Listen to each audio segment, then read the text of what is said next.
Jordi Onsu bersiap untuk melebarkan sayap bisnisnya hingga ke benua biru, Eropa. Ia baru saja bertemu dengan Duta Besar Indonesia untuk Belanda, Meijer Vast. Jordi mengenalkan produk dagangnya yakni ayam geprek bensu yang rencananya akan dijual di Belanda. Jordi bersama timnya memasak ayam geprek dengan berbagai sambal khas miliknya di Wisma Duta. Bertamu ke Wisma Duta dan masak geprek bensu untuk Bapak Duta Besar Indonesia untuk Belanda beserta Ibu, juga atase perdagangan dan atase imigrasi, kata Jordi Onsu dikutip tribunnews.com, Minggu tanggal 20 Maret tahun 2022. Diskusi kali ini juga mendapat arahan langsung, bagaimana agar produk bensu segera masuk Belanda, baik produk retail, dan juga pembukaan outlet di Belanda, bebernya.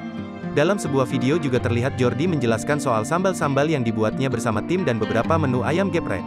Ini sambal matah, ini sambal original, kata Jordi. Pakai nasi mantap nih, jadi yang mau dijual di sini yang botol dan sachet, ucap Meijer Vast sembari menyantap makanan.